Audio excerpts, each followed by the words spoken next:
Advocate Shaukat Ahmad میر نے وقار رسول وانی کے بیان پر کہا کہ نیشنل کانفرنس اور کانگریس کے درمیان اتحاد ایک بڑے مقصد کے لیے ہے، لیکن وہ وقار رسول کے بیان سے حیران ہے۔ انہوں نے کہا کہ وہ طارق حمید قرہ سے مطالبہ کرتے ہیں کہ وقار رسول کے خلاف سخت کارروائی کریں اور وہ غیر مشروط معافی چاہتے ہیں۔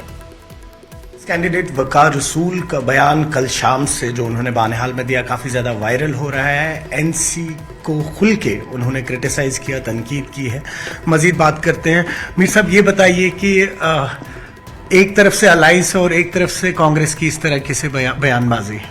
دیکھو میں یہ کہتا ہوں جموں کشمیر نیشنل کانفرنس کی قیادت نے یہ جو گرینڈ الائنس کی انڈیا بلاک کے ساتھ یہ ایک بہت بڑے کاز کے لیے کی گئی، لیکن مجھے افسوس کے ساتھ کہنا پڑا کہ سابقہ پردیش کانگریس کمیٹی کے صدر جو رہ چکے ہیں وقار رسول صاحب، اس نے ایسی باتیں کی مجھے لگتا ہے کہ عام آدمی بھی اس کو کنڈیم کر رہا ہے۔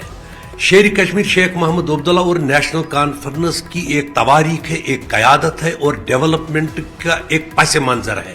میں پردیش کانگریس کمیٹی کے ریاستی صدر جناب کرا صاحب اور جو دلی کی کانگریس ہے ان سے کہنا چاہتا ہوں کہ وقار رسول کے خلاف فوری ایک ایکشن لی جائے اور اس کو انکنڈیشنل اپولوجائز کرنا چاہیے نیشنل کانفرنس کو کہ مجھ سے غلطی ہو گئی۔